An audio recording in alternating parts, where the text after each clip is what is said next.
Hello everybody, and welcome back to the Eternal Sonata playthrough. It is time for the finale of the game. As I said before, this game has one of the longest endings in any video game ever, clocking in at about 44 minutes in length. So, we are going to be here for quite a while. But it is an ending that I do really love. It's a really fun final boss fight, and then there's so much in the ending. So much wonderful so many wonderful quotes, and so much thought and heart that, yeah, I love it. Love it so much. And obviously I will remain silent for most of it, but I will interject every now and again, because I won't want you to get, well, lost without me, I suppose. Because it's a long part. But obviously, you know, since we cleared out everything in here before, we can just run on down to where the ruined body was and head through that gateway to where the final boss of the game is located. And I bet most of you are sitting here thinking, but we beat the ruined body. What on earth could be the final boss of this game?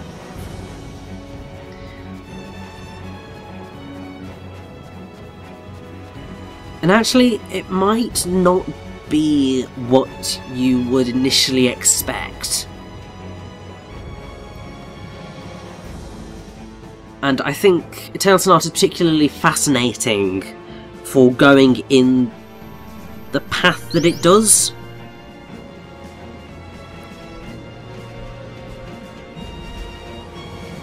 Because it is very different to perhaps what you would initially expect.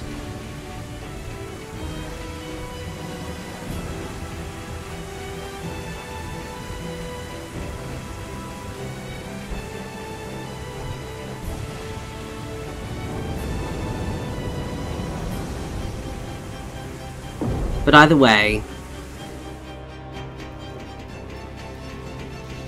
there is our final save point. Of course we're going to save. And then we are going to finish this game once and for all.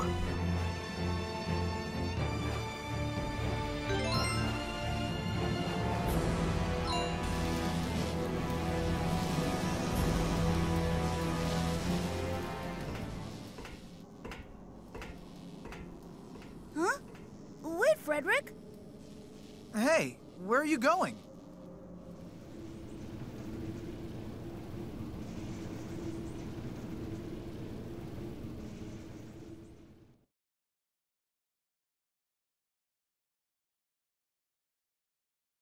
Final chapter, Heaven's Mirror.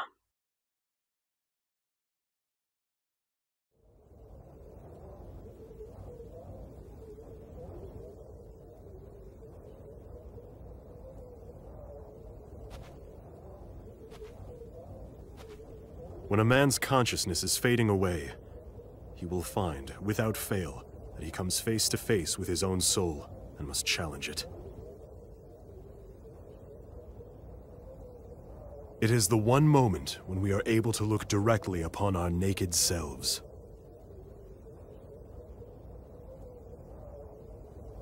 I no longer have any doubt in my mind that, for me, that time has now come. Don't you all understand? You're nothing more than fictional characters that I've created in my mind! Frederick, what are you doing?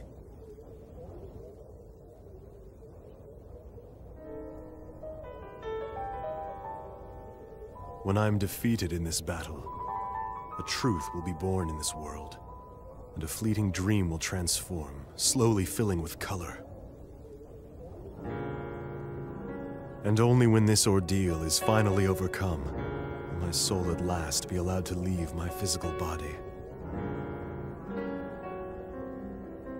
Then let us test it!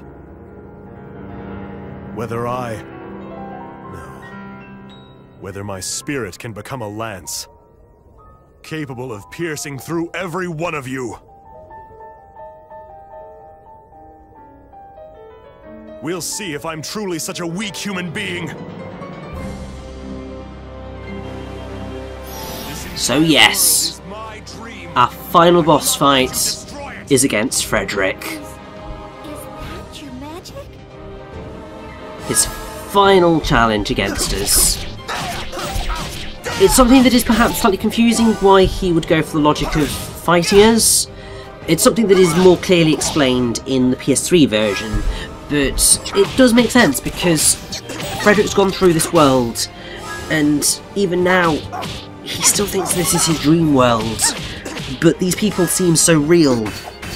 And how do you deal with that? And in this final moment, he's going, Thunder is in the heavens, lightning illuminates the fields. I need to know once and for all whether this is real or not. You soulless creatures. And I felt it only right that the people who should bring down Frederick are the people who we started on this journey with so long ago. Like a blade in the night come the wings of death. And I mean, the music that plays throughout this boss fight is amazing. So it's called Rebuilding Ourselves, and it comes... So elements of it are...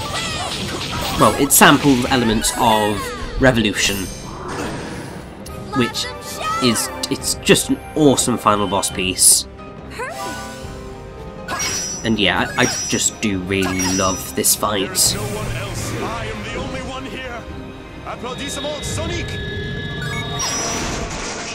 And it is at once epic and heartbreaking at the same time that we must take down someone who has been with us on this journey, because he's suffering, and that suffering needs to come to an end by any means necessary. There's a little extra spark and it's cutting edge.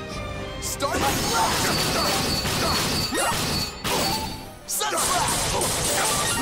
I feel kind of bad taking him on at as high a level as I am. Obviously, otherwise this fight would last a bit longer than it's going to. But that's just the way these things work when you do an optional dungeon before taking on the final boss. It's the way it works. You foolish creatures! Are you ready to dance? Starfire!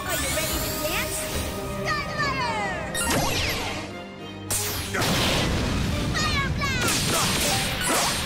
Blossom shower! And I have to say, I am loving Blossom Shower. Like, when I first played Eternal Sonata, obviously I never got Polka up to this sort of level, or used her very much, but Blossom Shower is so damn helpful as a healing move, like, my god! The problem is that she's just not very powerful as an attacker, and that's the key killer for people probably thinking of using her. But it is only right that she's here, because Frederick was her friend. And I think that with this final string of attacks, this will be the end of Frederick.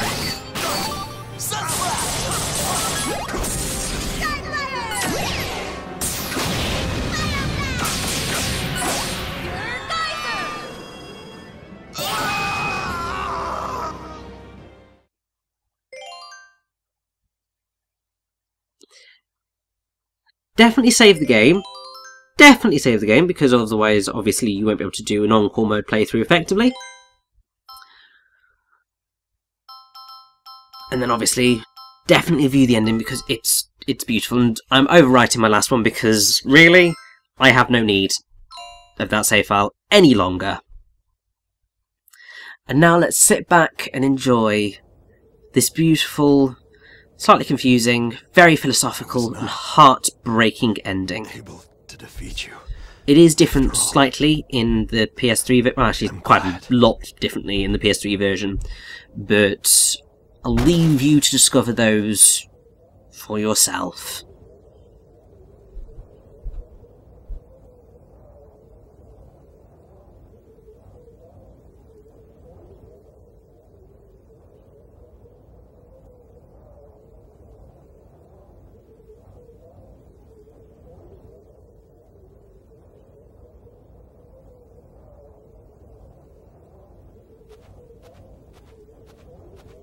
Polka? Stay back.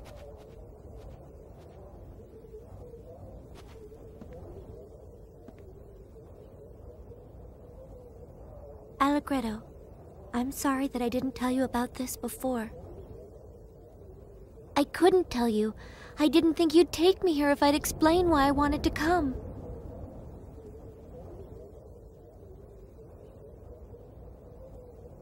You see? I remembered. I now know the path that I have to take.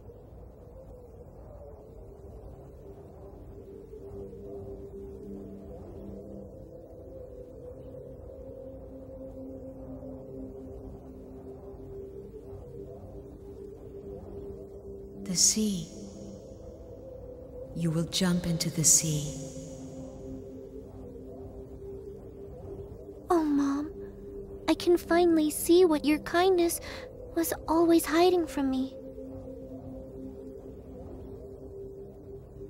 Mom, you were the one who blurred all my memories, weren't you? No. The reason I couldn't remember was because I didn't want to worry you, Mom. I guess I was subconsciously hiding them away inside myself, behind the dark clouds that hung over my own feelings.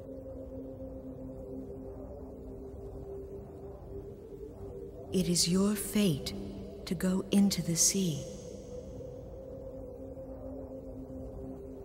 Yes, my fate is to go into the sea.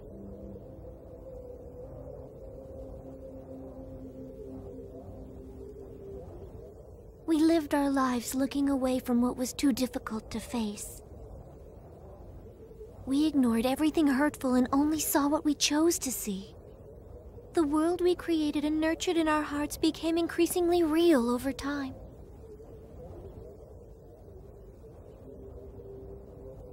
Eventually, it became so real that it clouded our eyes and hid the small truths that were all around us.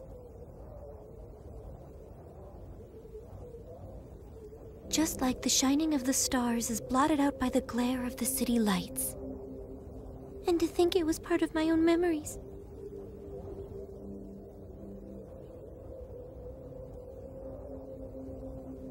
Mom, you watched over me all this time, making sure I didn't go down the wrong path.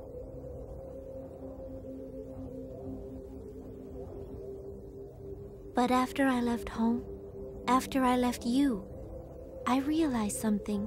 I realized that all this time you were guiding me down the wrong path. Because of your love for me as your daughter.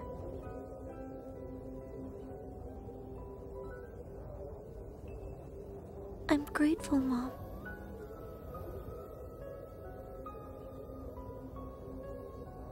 But still, you have to realize one day that water doesn't necessarily always flow downhill.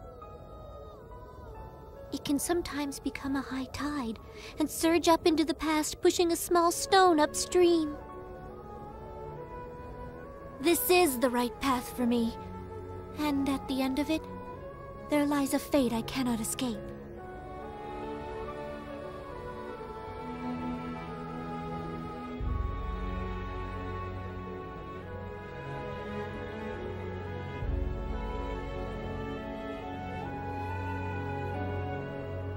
The time has come for everything to be settled. It's my destiny, maybe even my purpose. No, it's nothing as passive as that. It's something I have to decide for myself, all on my own, right now! Polka, wait!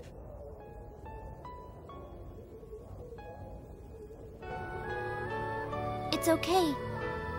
There's a place out there where I'm needed. A place that I have to illuminate, with the shining light of the Astra that lies sleeping within my heart. Don't do it!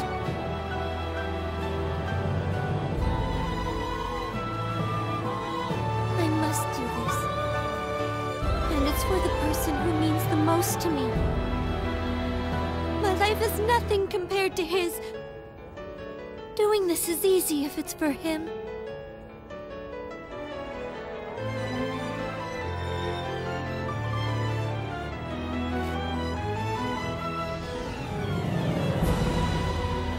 Polka! Ah!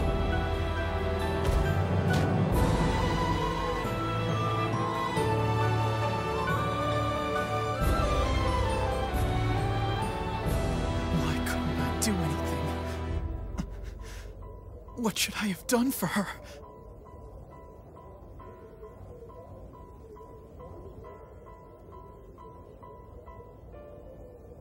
Does this mean that dying was the only thing Polka could do?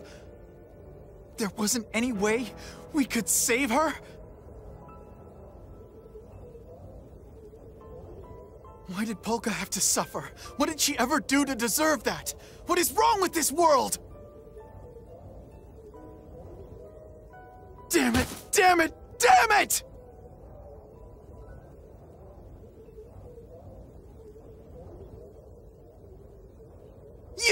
You come barging into our world without asking, and now you leave just because you feel like it! This is your dream, right? If it's a dream, then why don't you do something?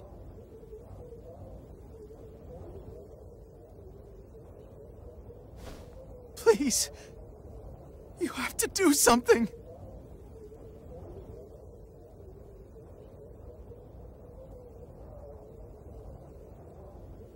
A dream. Is this really a dream?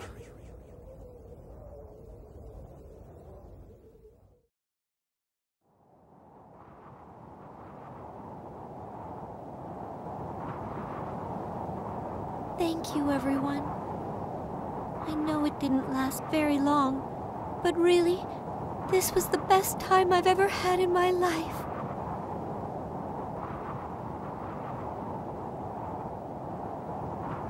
If I blow him a kiss, I wonder, will it reach him up there?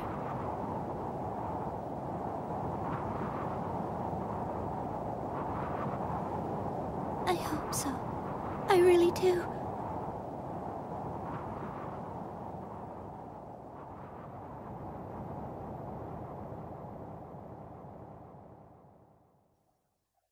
It's so heartbreaking.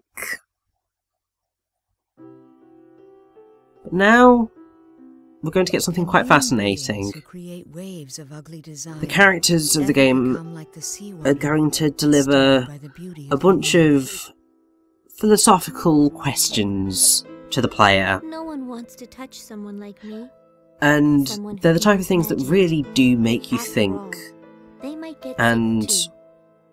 while this does obviously take up quite a lot of time, it's endlessly fascinating. Of course, the And bread you're eating is much more important it than is. the bread of a I stranger. love it. I really do. Wait. How is it any different? All around us, the world is fading at an incredibly rapid rate. And yet, you say you aren't able to see it. Well, perhaps there's a reason for that. Perhaps you can't see it because you are fading away even faster than the world. If if you're conscious of the fact that you're having a dream, and you can actually say that this is just a dream, then can you really be sure that it's a dream at all? Can a picture taken through a bent piece of glass called a lens really accurately reflect what happens at a single moment in time?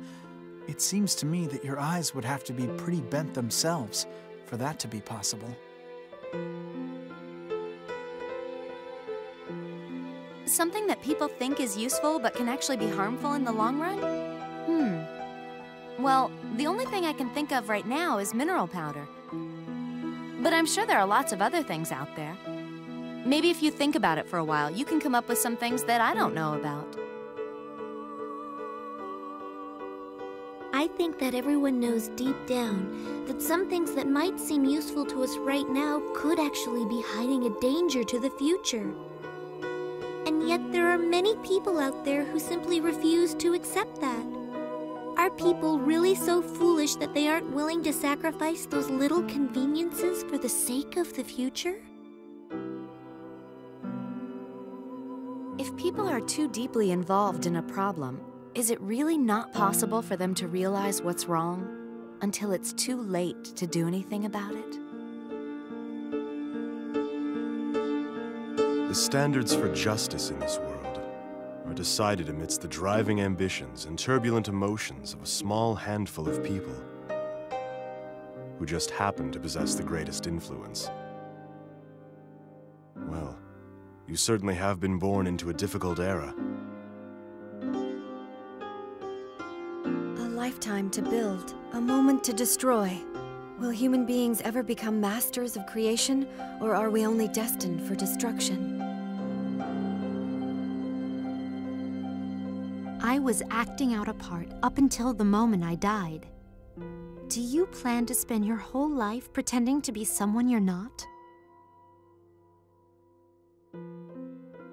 Are you sure you know the difference between things that can be forgotten right away, like letters written in the sand, and really important things that must never be forgotten, like words carved into stone? It's an important distinction to make.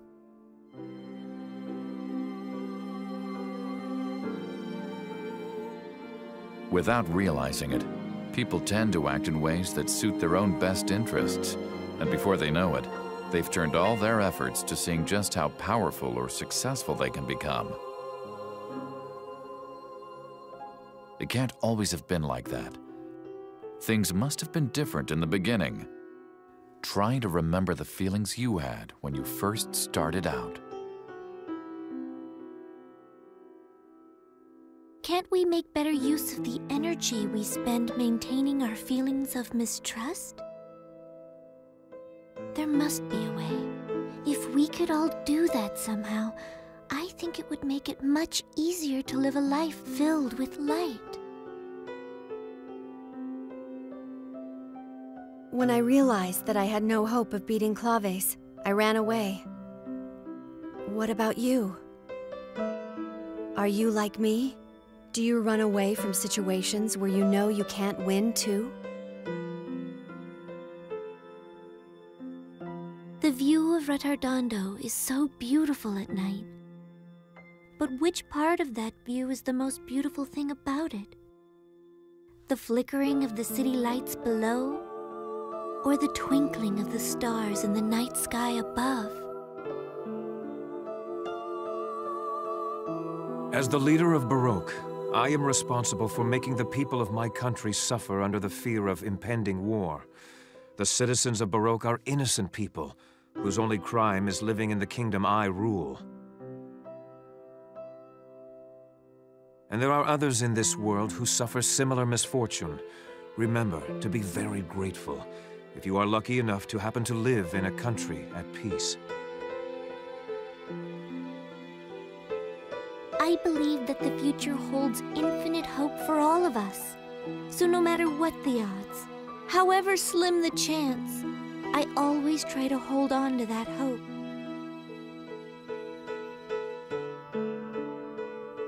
I would never want to give up on something without at least trying. What about you?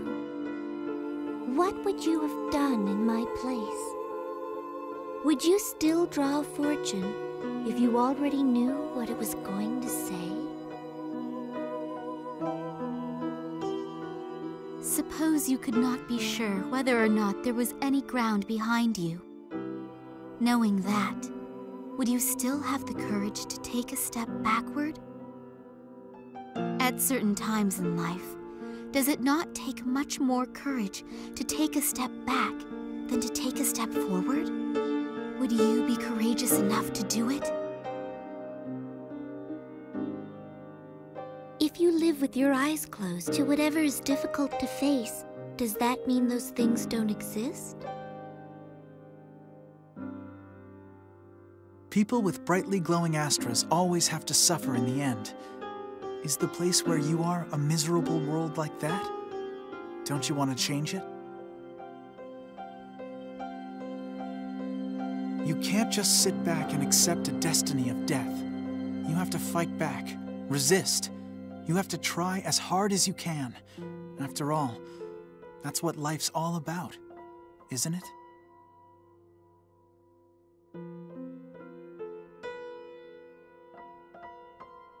You can give up when it's really, truly, absolutely the very end.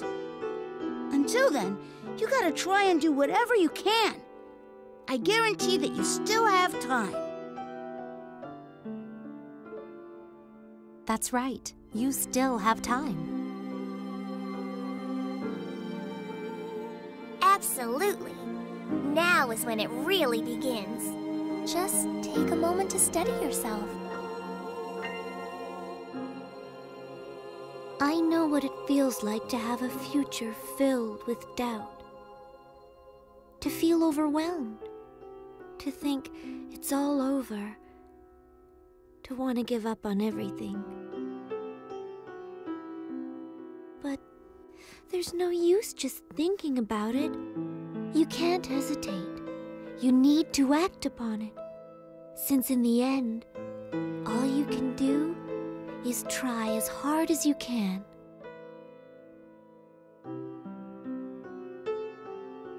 You don't have to rush.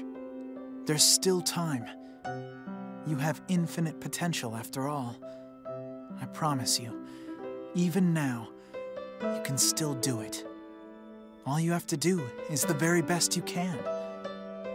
I guarantee you still have time. And the game is so right. You still have time.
Death is a reality that is far too real.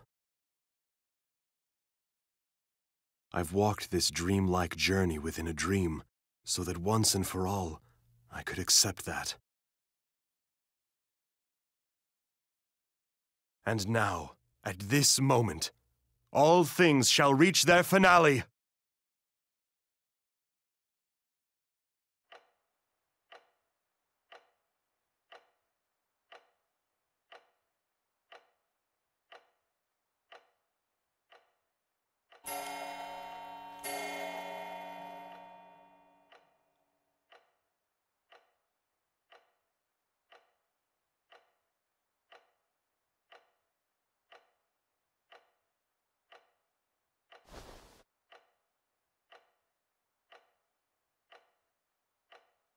Mr. Chopin's time of death, 2 o'clock in the morning.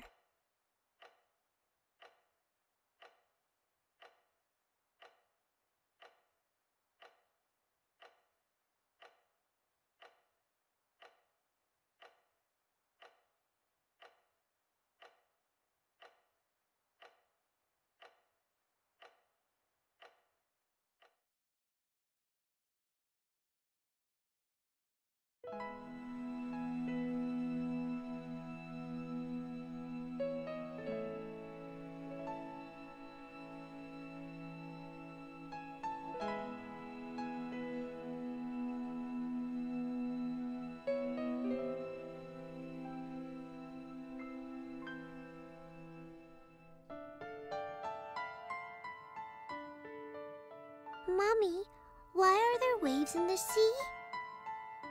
Well, darling, there are waves because of the moon. Because of the moon? That's right. The moon charms the water in the ocean with its beauty. And because the moon is so beautiful, the seawater just can't sit still. Is that true? Really? Really? Don't you feel your heart start fluttering inside of you when you look at the moon? I do! What about the puddle? Will it make waves when the moon comes out too? No, dear. There's not enough water. You need lots and lots of water, like the ocean, before it can make any real waves. Oh, I see.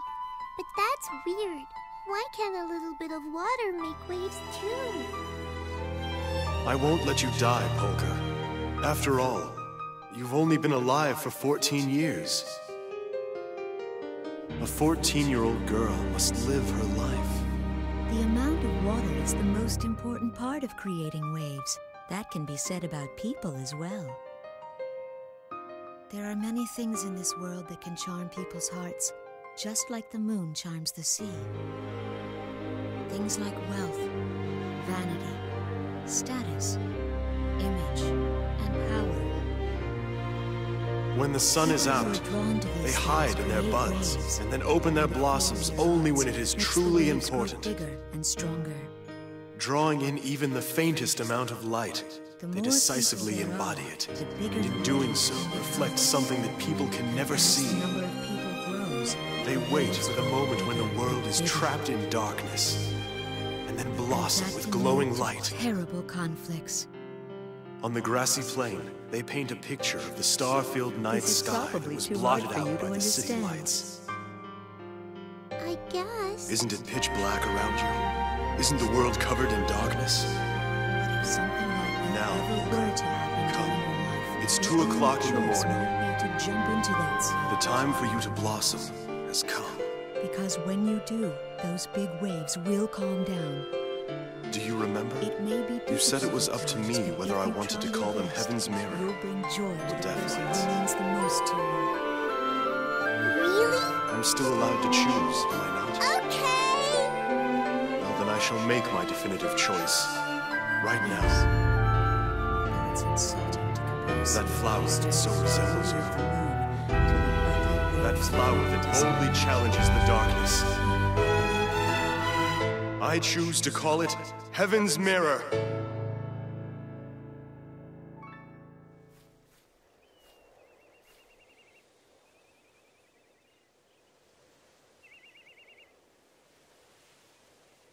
Oh, Mommy, I'm sorry, but I think someone's calling me.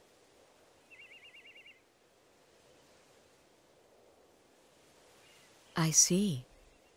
Then you must have met the person who is the perfect match for your Astra. Well, he's the person that you choose to believe in, so I'm sure he must be wonderful. I did so want to see you on your wedding day.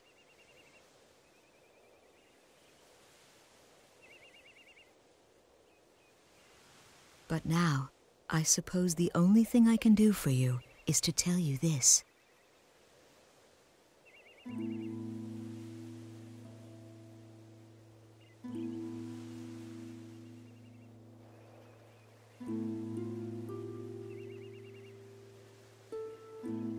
Come back someday and do your best. Okay, Mommy. I'll see you later then.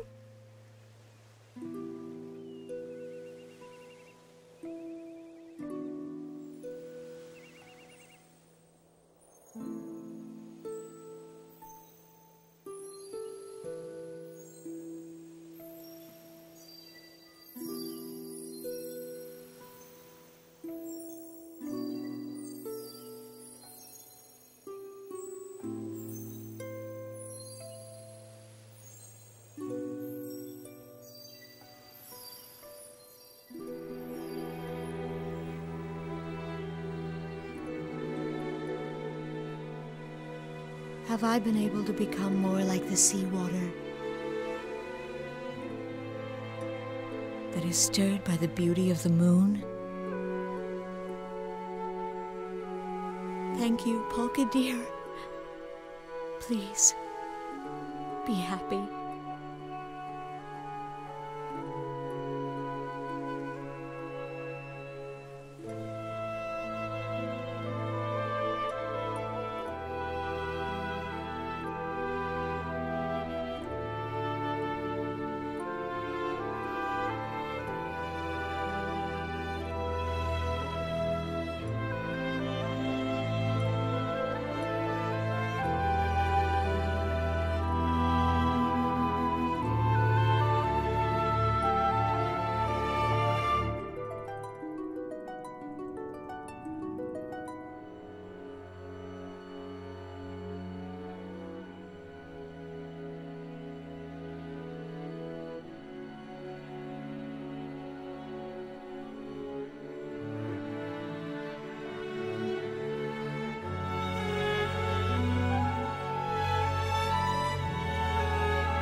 It's Polka! She's glowing!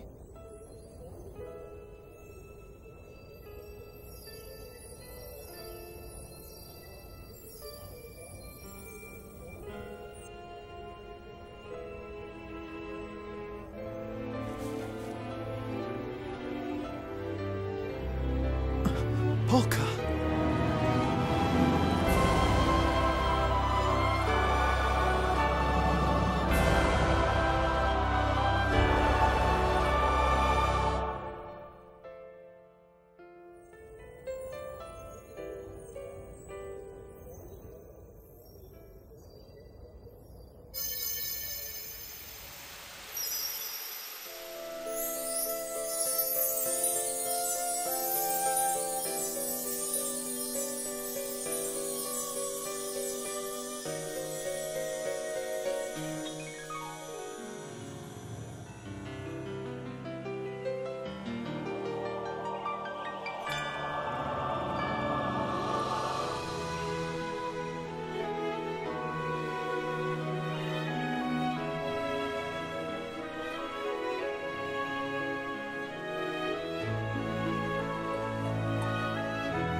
And so, the credits of Eternal Sonata begin to roll to this beautiful, beautiful song called Kyotenka, or Heaven's Mirror, written by Hiroha Hatsushiba, and there's the original lyrics, and the Italian lyrics, which are being sung here, were translated by Andrea Mardigan. The song was composed by Motoi Sakuraba and performed by Akiko Shinada. And oh, it's just stunning. Obviously, loads of the songs throughout the end of Eternal Sonata are just beautiful as well. Fact, Faith and Truth, Light, Someone Special, Nightfall and Daybreak, they're just beautiful. And just that entire ending sequence, for as long as it is, it's just beautiful.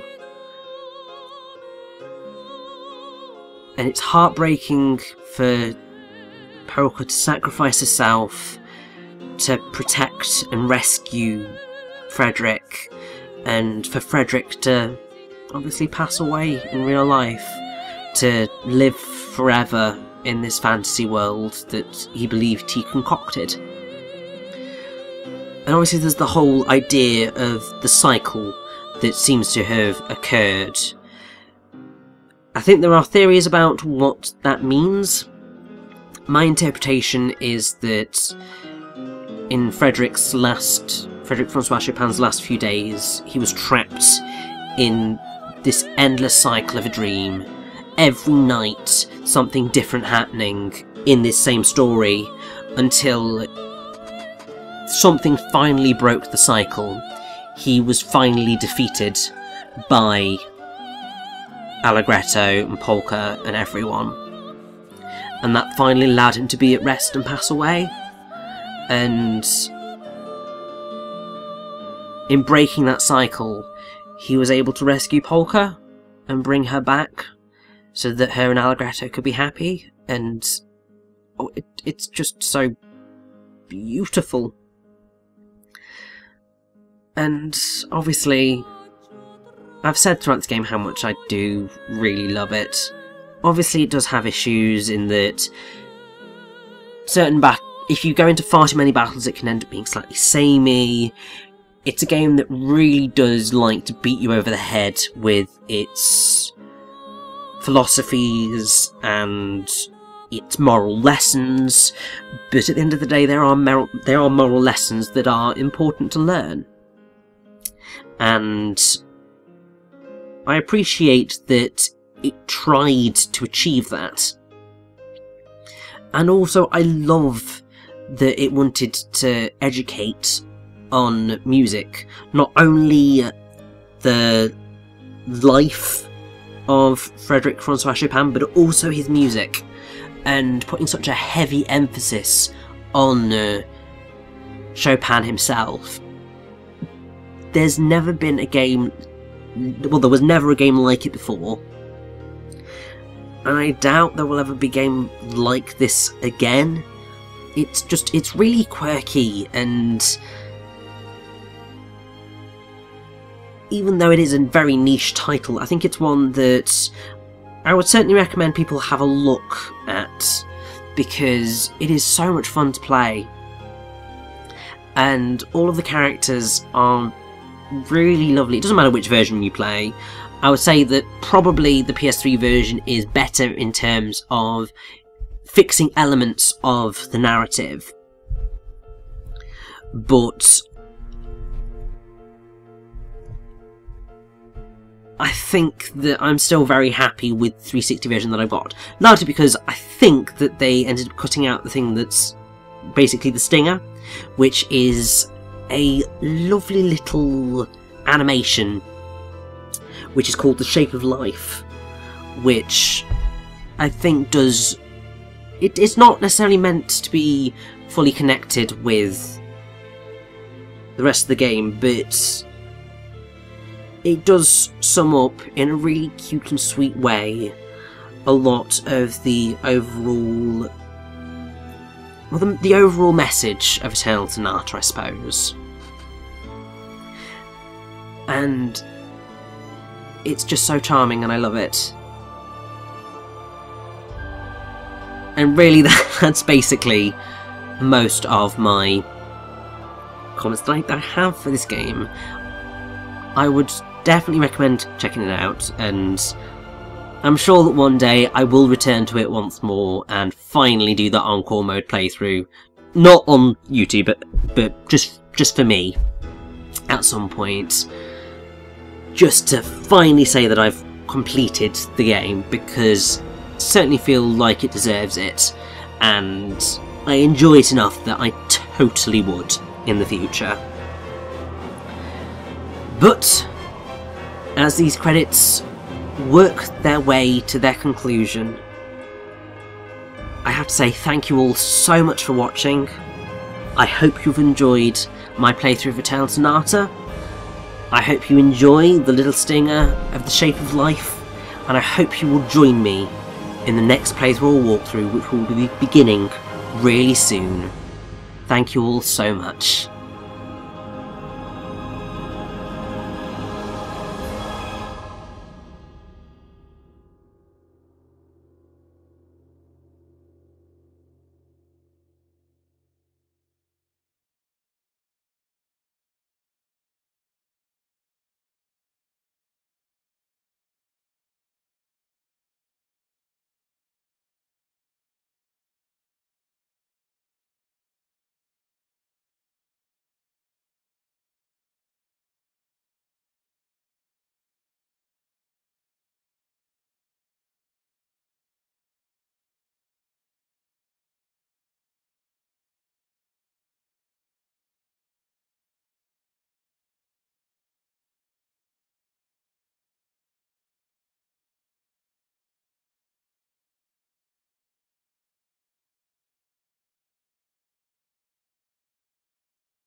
The Shape of Life.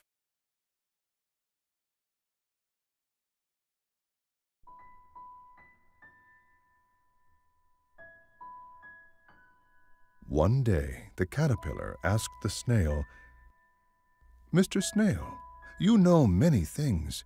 Could you tell me what kind of shape is the shape of life?" The snail nodded and answered, "Well, Mr. Caterpillar, I think that maybe life is red, like a ripe tomato." The caterpillar laughed happily and said, "No, Mr. Snail, I didn't ask about the color of life. I asked you about the shape."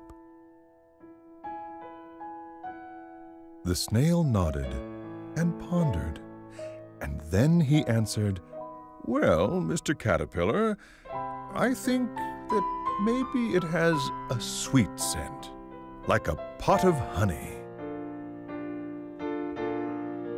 The caterpillar let out a disappointed sigh and said, "No, Mr. Snail, I didn't ask about the scent of life. I asked you about the shape." The snail nodded and pondered and thought some more, and then he answered, "Well, Mr. Caterpillar, I think that maybe it murmurs like a babbling brook." The caterpillar finally broke down in sorrowful tears, shook his head, and said, "No, Mr. Snail, I didn't ask about the sound of life. I asked you about the shape." The snail nodded and pondered, and at long last he finally answered, "Well, Mr. Caterpillar, I think that maybe it has a sharp, sweet flavor, like a juicy cherry." Losing his patience, the caterpillar grew very angry and said, "If you don't want to answer me, then fine. I'm not going to ask you any more, Mr. Snail. Goodbye." And with that, the caterpillar turned around and went home. When he was gone, the snail nodded and said, "Oh, Mr. Caterpillar, you already knew the answer. Happiness, disappointment, sorrow, anger. These are the sights, smells, sounds, and tastes. Life can take on many different shapes.